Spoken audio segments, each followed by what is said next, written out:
के लिए होता है, मानव सम्मान के लिए होता है, मानवता के सशक्तिकरण और प्रशस्तीकरण के लिए होता है। धर्म के नाम पर हम किसी को गाली नहीं दे सकते, अपमानित नहीं कर सकते। यानी गाली कभी धर्म नहीं हो सकता। किसी धर्म में किसी का भी अपमान करने का अधिकार नहीं रखता। वैसे भी आज बाबा साहब डॉक्टर अम्बेडकर का भारतीय संविधान है, जिसमें सभी को समान और बराबर का अधिकार देता है। कोई ऊंच नहीं, कोई नीच नहीं, कोई छोटा नहीं, कोई बड़ा नहीं, कोई छूत नहीं, कोई अछूत नहीं, और सभी धर्म और पंथ को उन्मुक्त रूप से काम करने की छूट है। हिंदू, मुस्लिम, सिख, ईसाई सब हैं आपस में भाई भाई। ये हमारी संस्कृति रही है। अगर धर्म के नाम पर समाज को बांटा जाता है, समाज को अपमानित किया जाता है, समाज को गाली दिया जाता है, तो धर्म नहीं, वो अधर्म है। हमने कोई नई चीज नहीं कही और हमने किसी के आराध्य देव पर कोई प्रहार भी नहीं किया। हमने किसी धार्मिक पुस्तक पर भी उंगली नहीं उठाई। हमने तो तुलसीदास की लिखी रामचरितमानस की चौपाई के कुछ अंश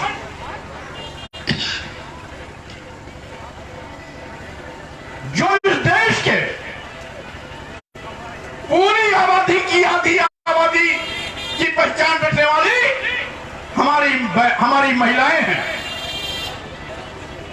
उनको अपमानित किया गया।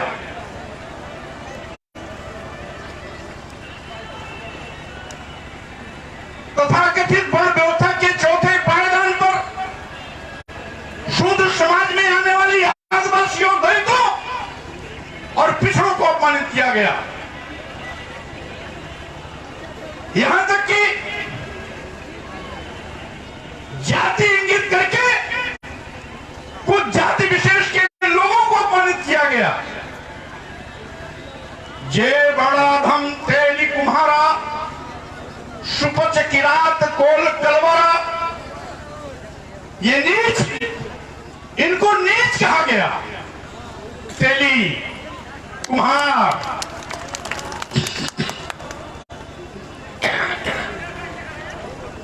सुपच यानी भंगी, मेहतर, हेला, किरात, कोल, तलवार यानी सभी जातियां इसमें हैं। इसमें आदिवासी भी है, इसमें पिछड़े भी हैं, इसमें दलित भी हैं। इन जातियों के लाखों लाखों और करोड़ों करोड़ों लोगों को अपमानित करने का अधिकार तुलसी बाबा को कैसे मिल गया? यही नहीं, और भी इससे भी पेट नहीं भरा तो ढोल गंवार पुष्ट, ढोल गंवार शूद पशु नारी, ढोल गंवार शूद पशु नारी, शकल ताड़ना केरकारी। ताड़ना यानी मारना, पीटना। और इस चौपाई की ऊपर वाली चौपाई का अंश में ताड़न शब्द है। उस ताड़न का अर्थ इन्होंने ही लिखा है, मारना। और जब यह ताड़ना के अधिकारी की बात आती है, कहते हैं ताड़ने का मतलब देखना और ताड़ना का मतलब शिक्षा देना। अरे भाई, जब तुलसीदास जी पैदा हुए और रामचरितमानस को लिखा वो अकबर के जमाने का है, मुगल पीरियड का शासन था। जब तुलसीदास जी ने रामचरितमानस लिखी तो उस समय देश की महिलाओं को पढ़ने लिखने का अधिकार नहीं था। तो शिक्षा कहां अधिकार मिल जाएगा? तो शिक्षा कहां से आ गई? उस समय नारी शूद्रो नधियताम, स्त्री और शूद्रों को पढ़ने लिखने का अधिकार नहीं था। और इसीलिए मैं कहना चाहता हूं, तो शिक्षा का अर्थ तो हो ही नहीं सकता महिलाओं को पढ़ने लिखने का अधिकार दिलाया ज्योतिबाराव फूले जी ने। महिलाओं को पढ़ने लिखने का अधिकार दिलाया सावित्रीबाई फूले जी ने। महिलाओं को पढ़ने लिखने का अधिकार दिलाया अंग्रेजी हुकूमत ने। और आदिवासी दलितों और पिछड़ों को भी पढ़ने लिखने का अधिकार नहीं था। इनको भी पढ़ने लिखने का अधिकार किसने दिलाया? अंग्रेजी हुकूमत ने। अंग्रेजी हुकूमत ने मत दिया। बाद में बाबा साहब डॉक्टर अम्बेडकर को जो भारतीय संविधान लिखने का मौका मिला तो हजारों साल की त्रासदी को हमेशा हमेशा के लिए विराम देने के लिए उन्होंने संविधान में यह व्यवस्था बना दिया कि स्कूल फॉर ऑल, यानी सबके लिए स्कूल बराबर है। अब स्कूल में जाने से कोई किसी दलित को नहीं रोक सकता, आदिवासी को नहीं रोक सकता, पिछड़ों को नहीं रोक सकता। जैसे अग्रणी स्कूल जाते हैं वैसे दलित, आदिवासी और पिछड़े भी स्कूल जाएंगे। यह अनुमति जारी किया था अंग्रेजी हुकूमत ने। बाबा साहब डॉक्टर अम्बेडकर को मौका मिला तो संविधान के माध्यम से उसे कानूनी दर्जा दे दिया। इसलिए सरकार, भारत सरकार महिलाओं को सम्मानित करने के लिए अभियान चलाती है, महिला सशक्तिकरण का अभियान चलाती है। हमारी भारतीय संस्कृति में भी महिलाओं को देवी के रूप में पूजा जाता है। हमारी संस्कृति की पहचान है यत्र नार्यस्तु पूज्यन्ते रमन्ते तत्र देवता। जहां महिलाओं की पूजा होती है वहां देवता वास करते हैं, अच्छे लोग वास करते हैं। और जो महिलाएं हमें देवी बनकर के समाज का निर्माण करती हैं, मां के रूप में, पत्नी के रूप में, बहन के रूप में, बेटी के रूप में और भिन्न भिन्न रूपों में, ये हमें ताकत देती हैं, राष्ट्र को मजबूत बनाती हैं। तुलसीदास जी देश की इन सभी महिलाओं को भी अपमानित करने से बात नहीं आए। वहीं पर शूद्र समाज में पैदा होने वाले आदिवासी, दलित और पिछड़ों को भी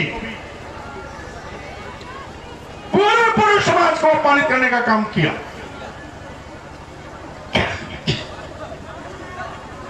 आज मैंने अखबार में पढ़ा, एक हनुमान पीठ है, उसके एक शास्त्री जी हैं, महंत हैं। उन्होंने कहा मौर्य जी शूद्र का अर्थ नहीं समझते, जो संतुलन खो देता है वो शूद्र है। शास्त्री जी ने कहा। तो मैंने अपने ट्विटर फेसबुक पे डाल दिया कि शास्त्री जी आपने शूद्र की नई परिभाषा दी, इसके लिए आपको बहुत धन्यवाद। और आपके इस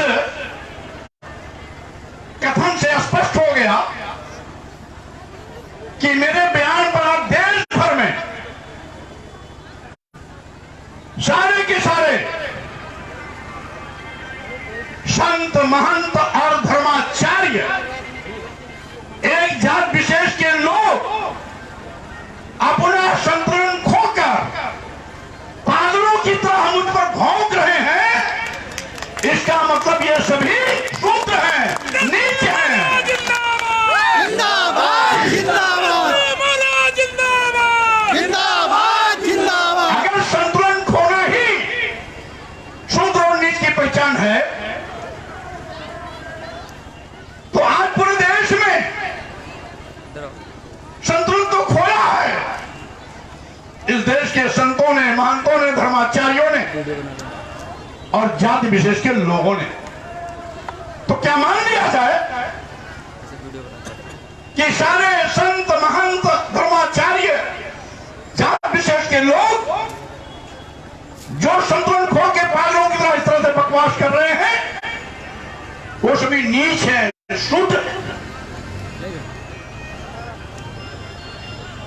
अब उल्टी मिर्ची लग गई उनको। आखिर शायद उनको ये नहीं मालूम कि उन्होंने बोल करके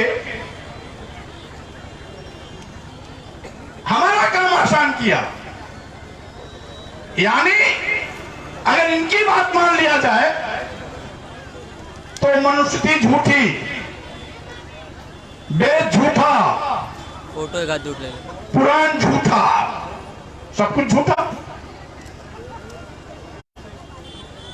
केवल अपनी नाक ऊपर करने के लिए भाषा को तोड़ मरोड़ के प्रस्तुत करने में कितने ये माहिर है, उसका एक उदाहरण दिया मैंने। क्या व्यवस्था में दो प्रकार की किसी धर्म में अलग अलग लोगों के लिए क्या अलग अलग व्यवस्था होती है? तुलसी बाबा ने एक लिखा, पूजा विप्र सकल गुणहीना, यानी समस्त गुणों से हीन।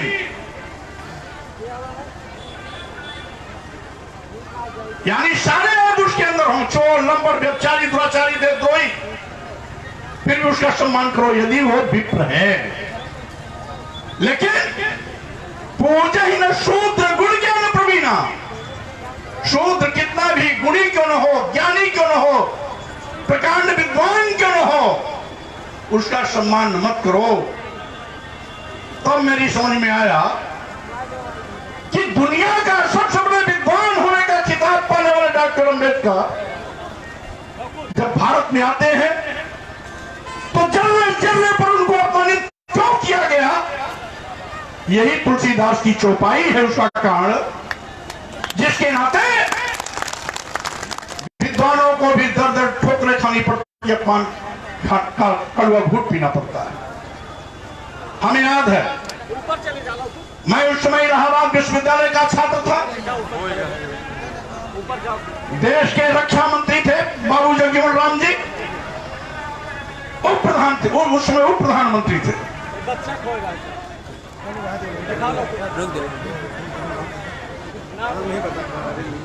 अच्छा, एक बच्चा खो गया है, ये मेरे बाई बाजू में खड़ा है, इसकी मां देख ले और अपने बच्चे को ले जाए। बच्चा बोल नहीं पा रहा, नाम नहीं बता पा रहा है। इधर बगल साइड।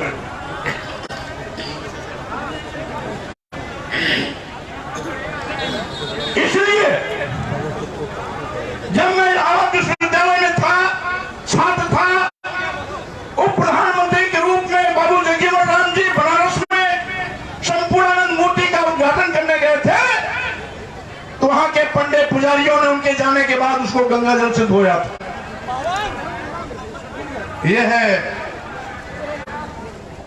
शूद्र होने का अपमान, दलित होने का अपमान, आदिवासी होने का अपमान, पिछड़ा होने का अनुमान। यही नहीं, अखिलेश यादव जी जब मुख्यमंत्री पद से हटे हैं, 5 कालिदास मार्ग छोड़े हैं, तो नई सरकार जब बीजेपी की बनी तो इन लोगों ने भी उस कालिदास मार्ग को गंगाजल से धुलवाया था।